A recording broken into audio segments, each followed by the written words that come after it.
Looks great. All right. Yeah, there's a Excellent. gentleman, Maxwell Palmer. Go ahead. Sure. Well, Derek, thank you for inviting me and having me, and thanks everyone for coming tonight.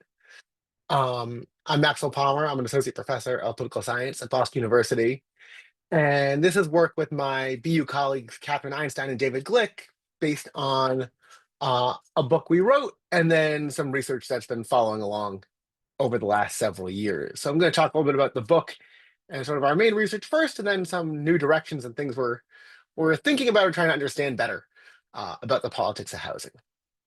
So the book is called Neighborhood Defenders: Participatory Politics and America's Housing Crisis. And we're interested in understanding better the ways that housing is stopped or barriers to housing beyond zoning, beyond sort of some of the standard regulatory models and focuses. And we always start with this example from Porter Square in Cambridge. And Cambridge is just one town north of Boston. It's a good sized city on its own, a very dense area. And this is a very old warehouse that a developer wanted to tear down and replace with 4 units of housing. And it's not a very exciting story. It's not some big development that was stopped through large scale opposition, but really our standard story of housing development. There's an old building, someone wants to replace it and build housing there. They propose something, and then there's a public meeting where people can go and speak at the planning board about the permit that the developer is looking for. And we get comments like this. One person saying, I feel that having 4 units in that building with one parking space each is insufficient. Another saying, we're in zone B. My understanding is that there's a 2,500 minimum square foot dwelling requirement per dwelling. And I think this development is very non-compliant, and that's my objection.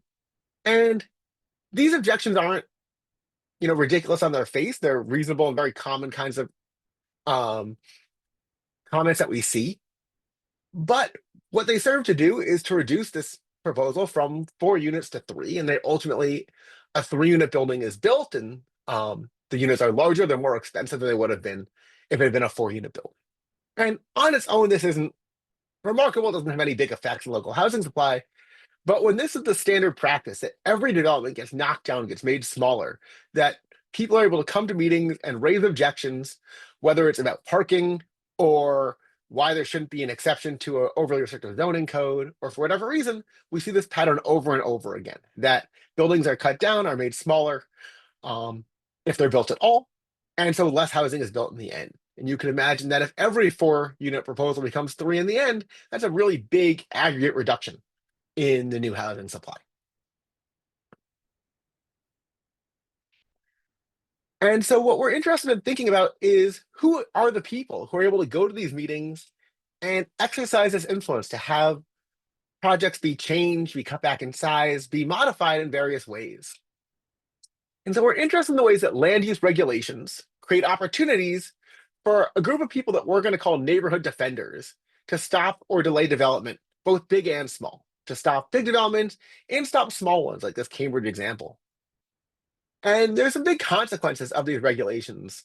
They contribute to the exploding housing costs and create a lot of obstacles to building dense multifamily developments, even in places where we see really high demand for them and we should expect it to be relatively easy to build. The process of permitting new housing and having these meetings empowers a group that we find to be really unrepresentative, who are older, who are more white in the population as a whole, who are much likely to be homeowners, to control their neighborhoods. That is, they're able to go to these meetings and speak and be heard and listened to and change what gets built, but they're not representative of their communities as a whole. And then these regulations also make it hard to develop housing reform coalitions, where even when there's large scale movements for reform at a city or county or state level, when every individual project is up for a yes or no vote or for changes, it's hard to develop coalitions that will be able to mobilize for every single project like this.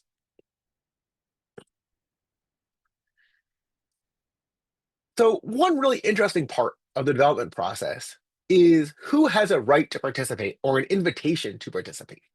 And this is going to vary from state to state, but the most standard protocol is that when there is a development being proposed, A set of abutters who are going to be defined by law as immediate neighbors and maybe within some radius of the development are officially invited or notified of the permit, are notified of the meeting about the permit, and invited to participate in the housing development process. This doesn't mean that they're the only people who can participate, but they're the ones who get a formal notification of it. And so this empowers neighborhood associations, and empowers neighborhood councils and property owners to get involved because they're notified and given a chance to mobilize. And we could spend a lot of time on the power of neighborhood associations and councils beyond housing as well. But here they tend to be a really active participant in the process, speaking for a group that, again, isn't representative of their community. It's also the case that in most places, the people defined as abutters are not the people who live in the neighboring properties, but the people who own the neighboring properties. So it's inviting property owners into the process rather than the people who live immediately near it. So we wanted to study this process more systematically. It's easy to go to a bunch of meetings, and we've done plenty of that. Talk to people around the country who attend these meetings, are participants, are planning board members, but we wanted to get some more systematic data. And we're able to take advantage of the Massachusetts open meetings law, which requires that not only are meeting minutes recorded and made available, but they also include the names and addresses of each participant. So we actually know who the people are who are speaking and what they're saying. So we collected every planning and zoning board meeting document from 2015 to 2017 across 97 cities and towns in greater Boston and eastern Massachusetts. And we looked at every meeting discussing the construction of more than one housing unit. So any multifamily building from a townhouse of 2 units to accessory apartments to large apartment complexes. And by reading all these meeting minutes and coding them, we were able to get the names and addresses of every commenter and the kinds of positions that they're taking. Are they speaking out for or against this development? And what kind of issues are they raising? This is somewhat inconsistent. Every person taking minutes is going to be a little bit different. But in a lot of cases, we're able to get a lot of detail about the reasons they're given for their positions. Are they speaking out about the environment or traffic or neighborhood character or something completely different? So overall, we're going to look at data from over 3,000 commenters making more than 4,000 comments. And we found there are some people who show up for a single meeting and speak once. And then there are people who show up at every single meeting and speak about every single development in their neighborhood or their community or their town. So we're able to do a couple really interesting things here with the data. We can first look at the positions people take and the reasons they give for opposing or supporting housing. We can then take the names and addresses of these people and learn more about them with other sets of administrative data. In particular, we merge it with the Massachusetts voter registration file and then with property records from the state as well. And this lets us learn a bunch of things about the people who participate. We can learn if they're a homeowner or not. We can learn their age. We can see their party identification. We can see how long they've lived at their address based on how long they've been a registered voter at that address. Gives us a good sense of how long they've been there. We can see if they vote and if they vote in local elections. And then we can also estimate their race. And so in Massachusetts and in most states, we don't have data on race on the voter file, but we can estimate it based on their names and where they live to get a pretty good sense of the racial background of the people participating. And I'm just going to highlight a couple of the key differences that we see. And so in this table, we have some different categories of people. We have if they are a commenter or if they are a voter that is more representative of their communities at large and the difference. So we see that women are less likely to participate than the average person in their communities. White people are more likely to participate. That is, they make up 86, 87% of voters across these communities, but 95% of commenters. People over 50 are much more likely to participate. They're about 53% of the population and 75% of commenters. And certainly homeowners have the biggest disparity of all. We estimate about 46% of the voters living in these towns are homeowners, but about 74% of them who are participating in meetings are homeowners. That's a really huge gap that we see. And so what this tells us is the population of people overall speaking at meetings are not representative of their communities on age, on home ownership, on race, and on gender as well. The second thing we see, and this isn't going to surprise any of you who've been to a planning board meeting, is that commenters are overwhelmingly opposed to new housing development.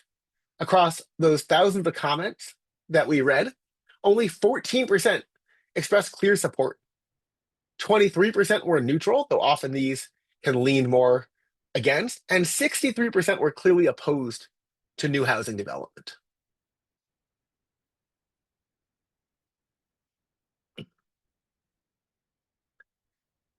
So a sense here, just some of the reasons that people give, and this is showing it all just as a percentage of people supporting, neutral, or opposing, naming a reason.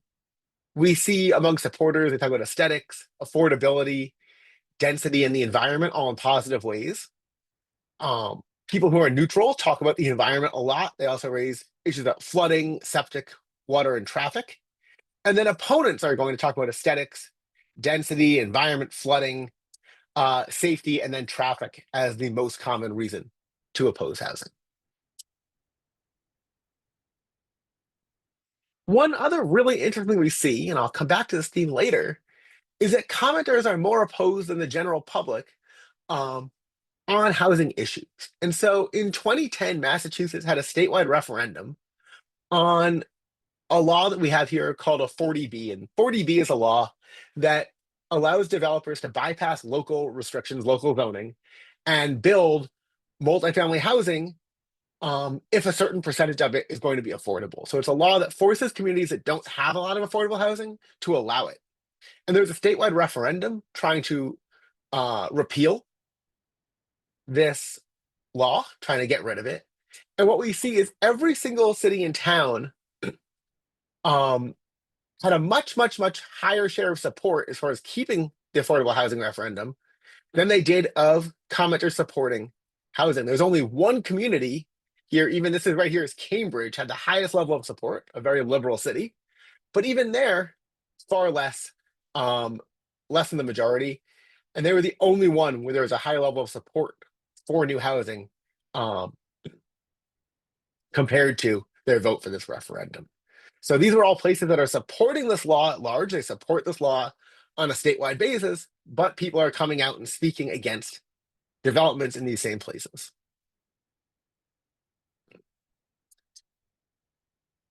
We're also able to learn a little bit about different ways that people oppose housing. And here's where we start thinking about these people as neighborhood defenders, a term we use as distinct from NIMBYs. They talk a lot about expertise. People who come and oppose housing often talk about their expertise as lawyers, as architects, as planners, as engineers. They're really well organized, often through neighborhood associations, or in some cities where there's a more formal set of neighborhood councils that are actually going to be city institutions. Sometimes they'll bring people to help them. They'll bring public officials like city council members to meetings to oppose the development. And they'll also threaten and file lawsuits. And we have a lot of data on places with more regulations seeing more lawsuits as well. There's more potential opportunities to file a lawsuit.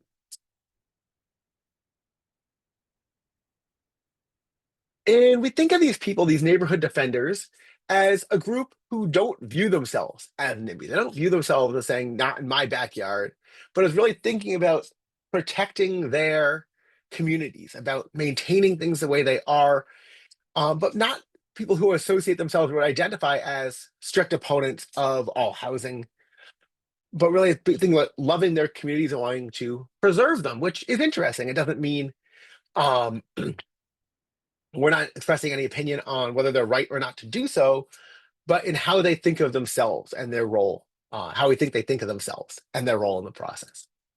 But the consequences are really severe. The people who show up are systematically advantaged. They are homeowners, they are older, they're established in their communities. And they're showing up to oppose all types of housing. This isn't just about stopping large projects. It's not just about stopping affordable housing or market rate housing or ADUs. It's opposition across all types. And one consequence is that the places with the most advantaged residents, wealthier towns with a lot of people who have the expertise and the time to participate, get protected from development. That is, one thing we learned writing this book was talking to developers that every developer had a set of towns that they just wouldn't touch. They say, "Oh, I would never try to build there because I know it's going to be years to get that planning to get through the planning board and get a permit, or I'll never be able to get a permit there, or never be able to build affordable housing there." There's places that have built a reputation of being impossible to build in, and as a result, we don't even see efforts to try. And instead, developers focus their efforts at places where they think they can build successfully. Often less advantaged places become more vulnerable. And these create some really challenging coalition politics. Wealthy areas are better able to organize to oppose housing. Developers are going to avoid these areas. And so that means that the places they're going to target are gentrifying areas, poorer areas, where they're going to be more successful. Um,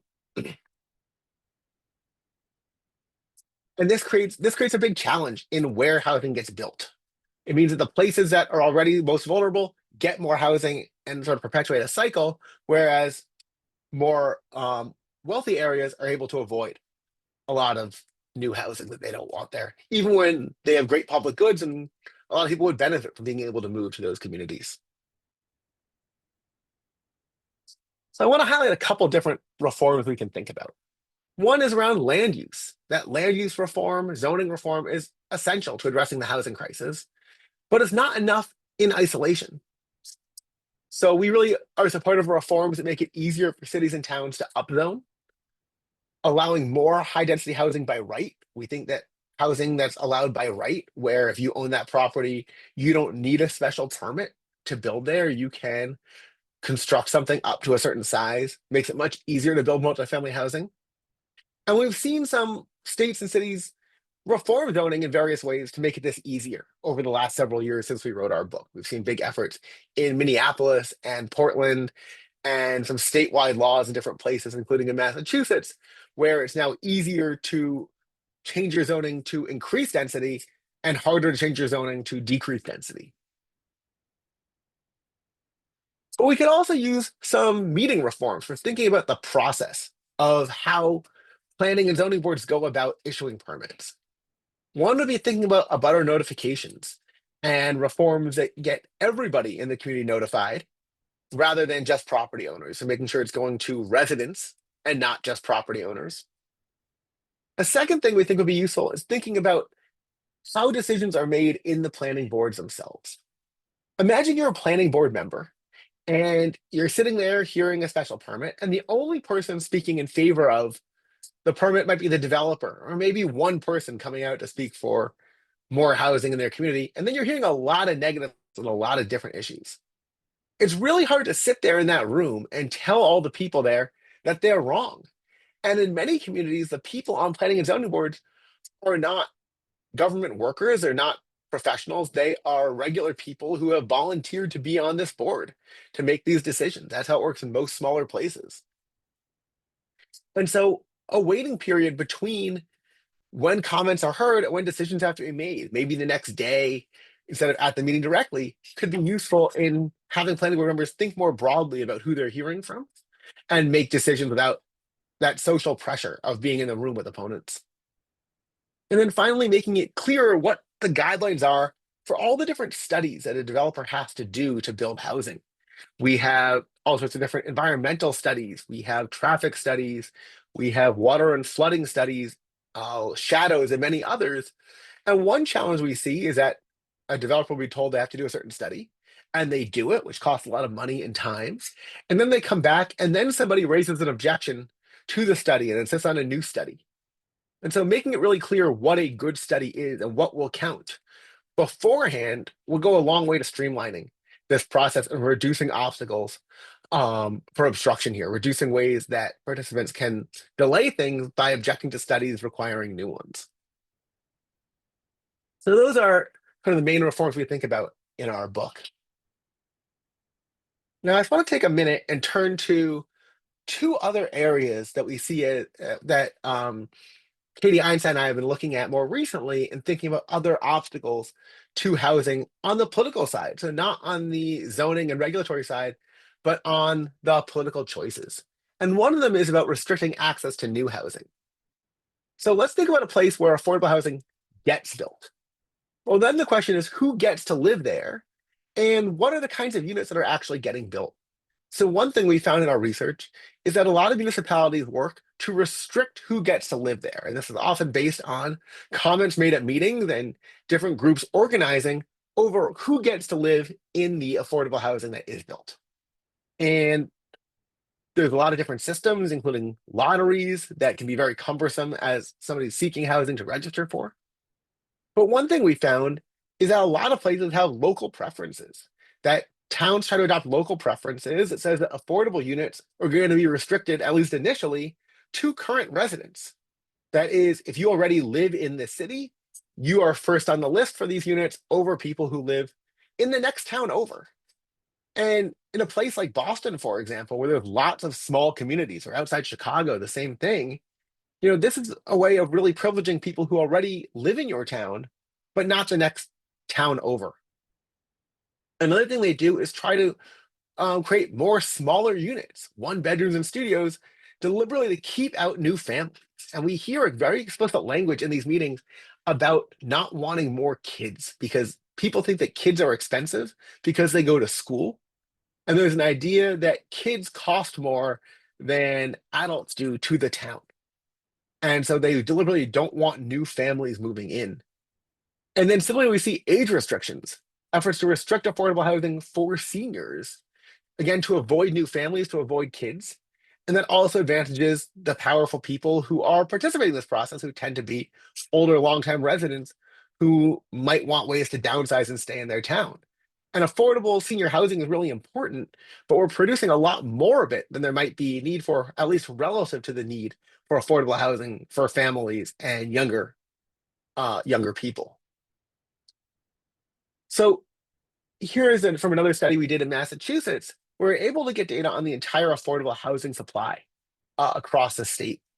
And these are units with explicit government subsidies, such that either your rent is going to be cheaper as set subsidized to be below market, or the rent is going to be set with a subsidy that's going to be a fixed percentage of your income as a renter. So your housing will actually, the cost will actually change based on your income. So of the entire housing supply, we can break it out and first say 40%, 39% is senior housing, has age restrictions on it. And this is a much higher share than the relative percent of seniors living in poverty in Massachusetts or living at the lower income levels in Massachusetts. So it's disproportionately large. It's also, if we look at how it's split across different types of rent here at the bottom, 34% of units are senior housing based on the individual's income, 5% are below market. And that percent of income bucket represents the most affordable kind of subsidized housing. That is, the amount of money you make is what sets your rent, rather than the rent being set at some number that you may or may not be able to afford. Then another 39% are 2+ bedrooms, so bigger units that might work for families. Now, these are distributed very irregularly across the state. Some towns have a lot, some towns have almost none. Here we see a different breakdown, though. More of these are below market, are harder to afford for the poorest potential residents relative to the percent based on income. And then we see a smaller share of 1-bedroom studios, which are in very high demand. And these are the least affordable of all, roughly split between what kind of rent they have. So these are all mechanisms, the rent, the who gets what kinds of subsidies, the size of units, the restrictions that affect who gets to live in the affordable housing that does get built. It doesn't create equal opportunity to this affordable housing for everyone. And then one last challenge that we've just started working on over the last year is thinking about how local governments use land. And governments, the federal government, state and local governments, own a lot of land. And so in greater Boston, we see that 76% of land is owned by private individuals and organizations.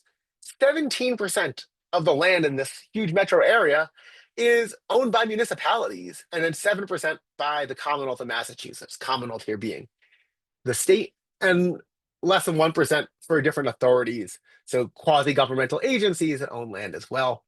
And just to put it in context, this map just fills in by area these relative sizes here. So these aren't actually where the land is, but just to give you a sense of greater Boston. That huge purple area there is the amount of land in this whole metro that's owned by municipalities, and then the green by the state. So you can see this is a huge amount of land in this metro area. Another thing that's notable is that a lot of this land is vacant. So private land, 87% is utilized, 9% is vacant, and 3% has different easements for conservation, protecting it for environmental uses. In municipalities, in contrast, 42% of that land is vacant, and we're not including here all that conservation land, all the land set aside as green space and public access to woods and the like. This is a huge amount of land owned by municipalities sitting vacant that is not currently being used for anything. And if just 5% of this land in Greater Boston was used at sort of this new MBTA communities over here, refer on the right-hand figure, refers to a new law about building more multifamily housing. At a very, very minimum, just a tiny bit of this land could produce more than 85,000 units, which would go a large way towards addressing the housing crisis in Greater Boston. And we found lots of cases of this around the country, though there's no one database that shows all the government-owned land across the country. This has to sort of be collected state by state. And then one other related challenge is that because cities can buy land, they'll do so to stop housing. So that we found many cases around the country, though we're focused as always on Massachusetts, where there's a housing development being proposed that residents of the town oppose, and the municipality will send its own money to buy that land in order to stop new housing.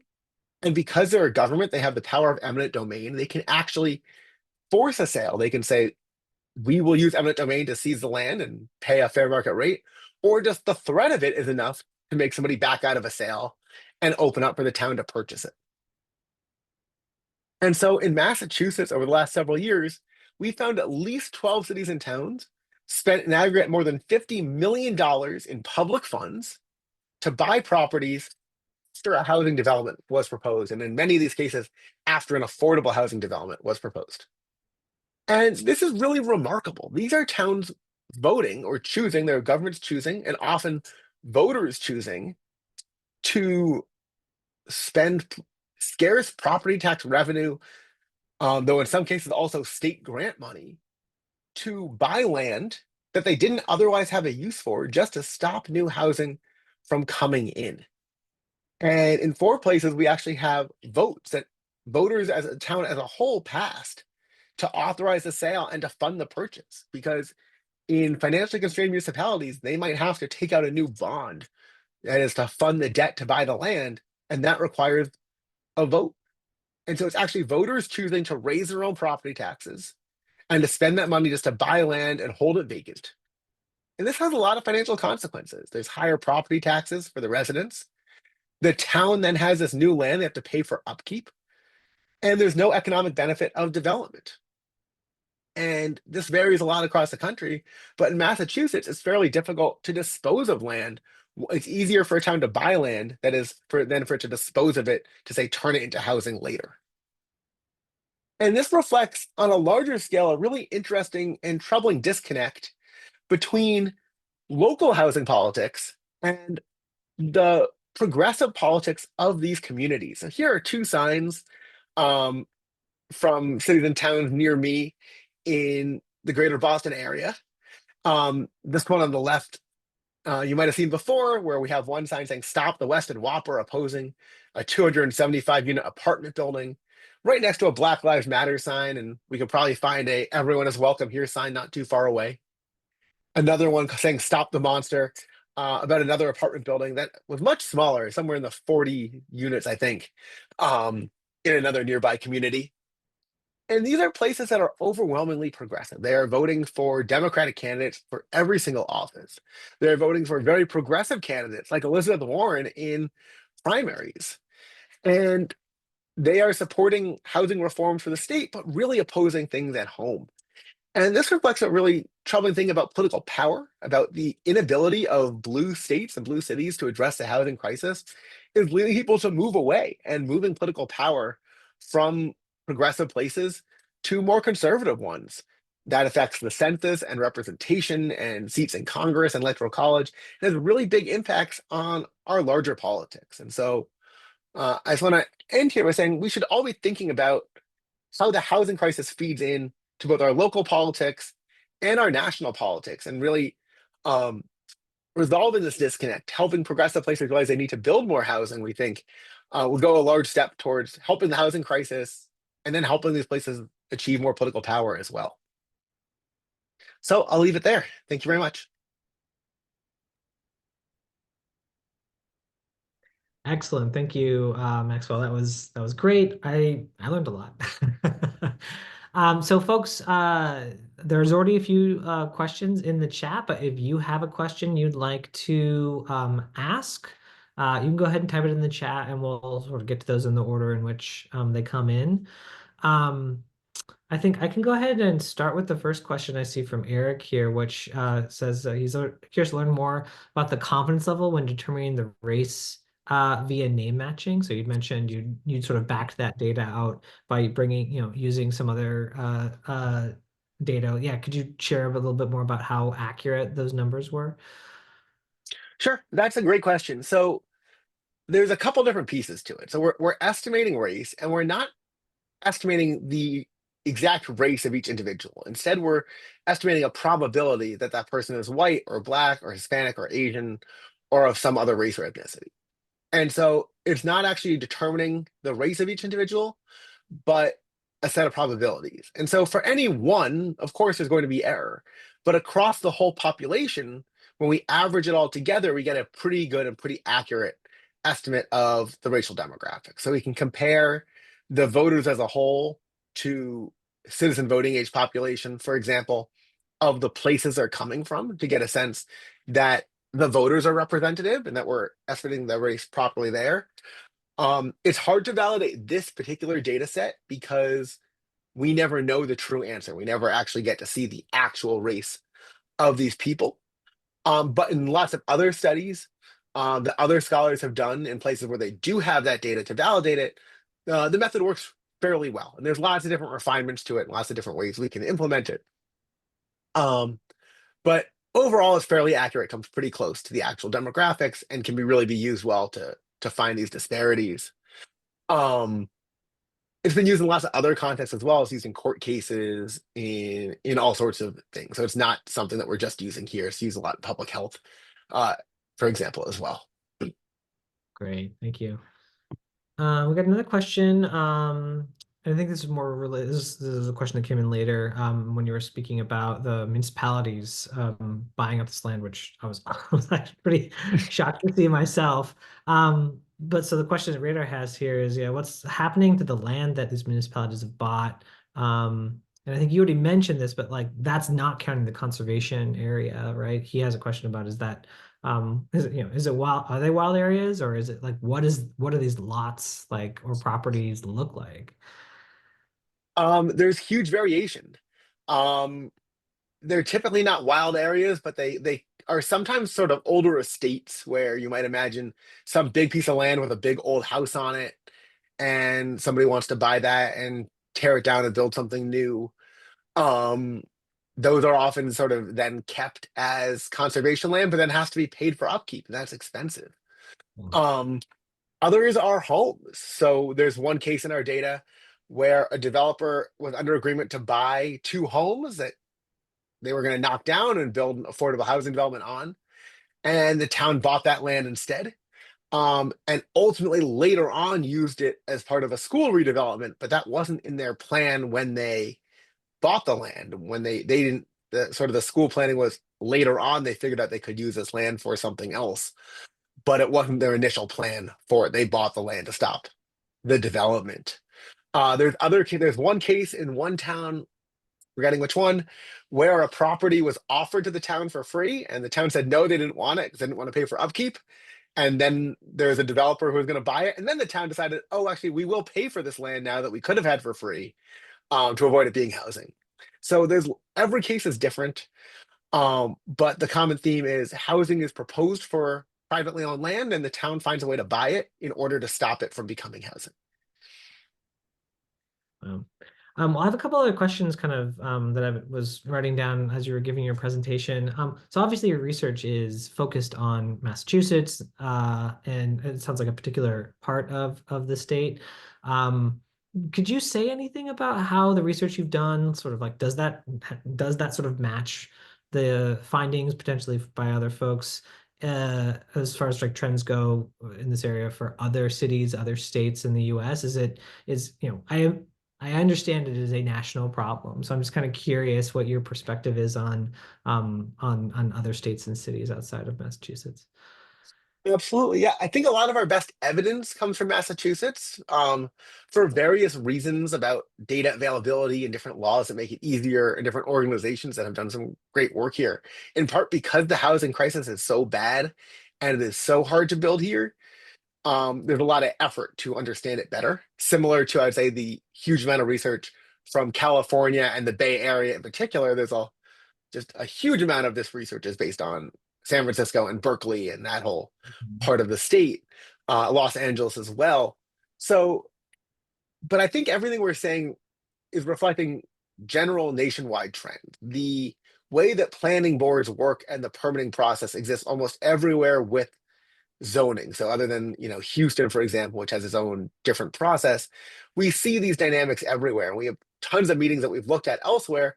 We weren't able to do that kind of systematic data collection. So we have lots of cases from around the country, but when we sort of want to analyze a whole population better, we've had a lot more luck with Massachusetts. But I think everything about planning and zoning boards and who's participating stands up there. There's been other research by, other scholars from California that has found almost identical results to us.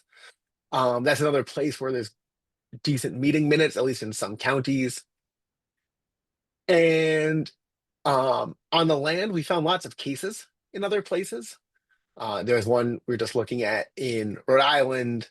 There's a bunch in California and around the country as well. Eminent domain being sort of a fairly common threat to use. It's very hard to systematically study them because housing that's not built is a population we can, it's really hard to observe. So, sort of searching for these is really sort of looking for case by case and seeing what we can collect. Great. Ask the other question here. I know Eric, you had asked it, and then it looks like Rosie. I'll use Rosie's since Eric already asked the question, but the similar sort of asking the similar kind of question. Has your research explored any strategies that mitigate some of these disparities, e.g., result in public comments from people more representative of towns in general? And B, if so, does that make a difference in which developments get built and how many get built and how the land gets used? So I can answer the first part. That's a great question. The first part of it better than the second part. When we were conducting research for this book, it was 2017, 2018, 2019. We were going to a ton of these meetings. We were talking to lots of organizers. And one theme we heard over and over again was it's really hard for regular people to attend these meetings. You get a lot of seniors and retired people because in some places they're in the middle of the day and it's hard to go to the job, and lots of others they're at night on a weekday and you might need childcare or still be working and it's really hard to attend. And there was also a discussion of ways to mitigate that. And then right after our book came out, COVID hit, and we saw all of these meetings move online. And everything that people have been telling us said that should improve things. It should be a lot easier. We're all stuck at home. We can't go anywhere. It should be a lot easier to attend and participate in these meetings. And so we repeated our study, looking at pretty much the same places as the first one, collecting all the Zoom meeting minutes and figuring out who these people are. And we found very little meaningful difference here. People Hmm. were overwhelmingly opposed to housing. They weren't systematically more diverse. I think slightly younger, but not meaningfully so, and not at all changing the level of support and opposition for housing here. So that was something where we would have predicted or expected based on what we've been told, that that should have shifted things and really didn't. I think meetings are really tricky because imagine that the building next door to you, there's a proposal for a building next door to you. There's a very clear, well-defined population, all those abutters, who might have reasons to oppose it, where their lives they will be inconvenienced by the noise and the construction at the very least. Maybe they're worried about negative impacts of that building, though the research really doesn't bear out that new development hurts communities in any way, but they might have concerns. Now, who's there to speak for that building? There's a developer, there might be a housing group, but let's say that building's going to hold 20 people later, provide housing for 20 people. Those people don't exist yet, or at least aren't defined yet to go and speak for that building. The potential residents of it aren't there to speak for it because they don't exist until that building is built and is marketed. So it's sort of this nebulous bit of the population will benefit, but there's no one speaking for them at the meetings. So the nature of meetings, I think, lends itself to opposition. It's hard to think about how you get um, sort of the proponents other than the developer there in any sort of regular way. Um, I don't really have a great answer for you on the second part about what gets built as the meetings change. Um, a lot of there's some newer reforms making it easier to build, and we've seen in places where it's easier to build, things get built and then rents go down. So there's evidence from some places that around the country, though I'd expect to see a lot more in coming years as we see more reforms, that when you actually let places build, I think we've seen some of this from Austin, a little bit from Seattle, Minnesota or Minneapolis. Some evidence that this is really helping reduce rents, reduce prices. But we need more time for development to actually happen. Just it is slow, and so a reform in year one is going to take many years down the line to actually have any effect. Yeah, that's great. I am curious. I was thinking of this while you're speaking as well, but especially so fascinating to see you ran the experiment again and it didn't change in the way you thought it would by things going online. I'm wondering about another phenomenon that I guess I've seen maybe more, it's more online, but the YIMBY movement of sort of folks who are really trying to be the antithesis of the not in my backyard, it's the yes in my backyard people. Has that, shown up in any of your research or your data? Are those folks that were already, proponents of housing and just sort of have a new name for it, or did it actually maybe did you observe any sort of fluctuation as that? I feel like it seems like it's a more of a new phenomenon, at least in the last few years. Did you see that in any of your research? So we haven't studied the YIMBY movement explicitly. We talk about it a bit in our book, and it's still in its sort of earlier stages when we wrote our book. It's been very successful at pushing for reforms. I think it's more successful at the macro level of pushing for zoning reforms affecting a whole community, a whole city or town or state than it's been at the individual level because it's so hard to mobilize for every project, for every meeting. And there are groups that really try to do this, that try to be the voice in favor of housing at every meeting, but it's a huge amount of effort for a very small amount of payoff in each one meeting. Right? Each thing about one or two projects is a huge time commitment to organize a group to show up for, compared to lobbying your state legislators or your city councilors working on larger zoning reforms. So I think a lot of the most successful reforms we've seen across the country have all been trying to change zoning or change regulations, make it easier to build more by right construction, for example, of small multifamily.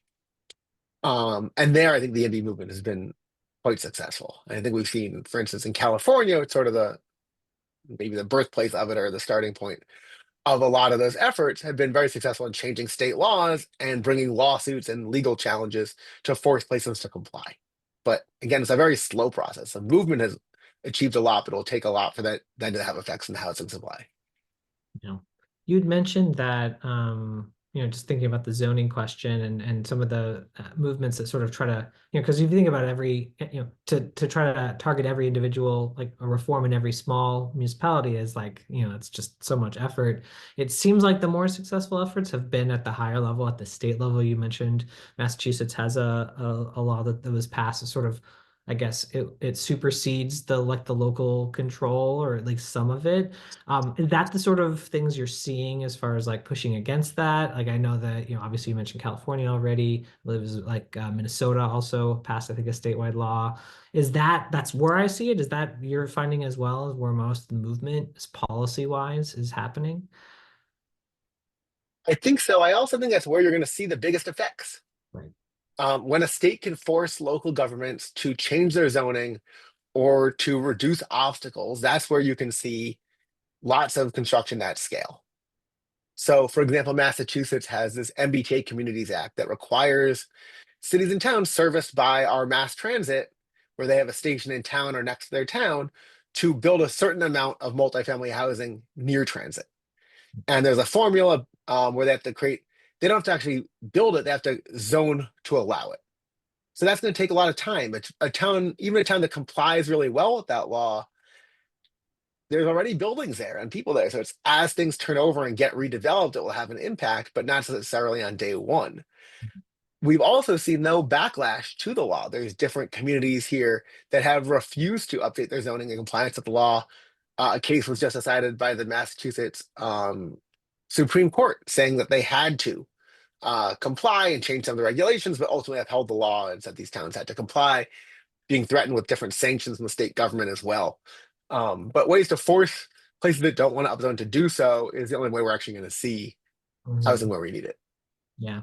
I'm sure you've seen it. It reminds me of Show Me a Hero, which is a show by the creator of The Wire, I think, about public housing in Yonkers and just the lengths that that place went to they bankrupted themselves rather than allow affordable housing to be built, in their neighborhood, and that was in the 70s. So it sounds like a continuation of that, like a similar theme, although it's, not obviously 50 years later. Absolutely. Let's see. There's I think a one, oh, sorry, if you had No, I more. was gonna say there's one more question in the chat I see about Yes. county and state level activism. Yeah, please. Yeah. What are your thoughts on that? This is a great question, but a place where my Massachusetts bias does show because we don't have strong counties in Massachusetts. They are very minimal units of government for us where everything is a city or town. Every bit of land is incorporated. In a place where there's unincorporated land, county governments have a lot more power and play a much bigger role. I think the challenge is still fragmentation, that state level policy will force changes everywhere. And county by county, there's county reforms that would be really meaningful in really big counties, right? Cook County, great. We should see some reforms, would be great. But most, that's a pretty small set of counties where we'd sort of think major reforms there. And I think it really depends on the place. In counties mean different things in different parts of the country. They're a main government in some parts, they're incidental in others. They are the same as the city for a lot of major cities. Like San Francisco City and County are the same thing. Los Angeles County is a different government overlapping both the city and lots of other cities. So reform there would be different. That's not unlikely to be a county government doing a lot of reform on its own. Um, so I think counties are so different place to place. It's sort of hard to think about the politics of county government for housing that way. But it'd certainly be a fruitful place in some places, but not others. Mhm. Yeah, that makes sense. Well, I think we're just at about time. So, again, I really want to thank you for your time, your presentation. Thank you everyone for questions. I think we'll go ahead and switch to the civic hacking portion of the evening. But before we do, I guess we'll just say, thank you again, Maxwell, for your presentation, and we'll be curious to see your future research as you keep doing this. Thank you. All right. I guess folks, we are gonna transition. I think Vien here? He's gonna be our person to run the post presentation part. We'll just take a couple of minutes to transition, and I will turn it over to Vien when that time comes. So thanks everybody, and I'll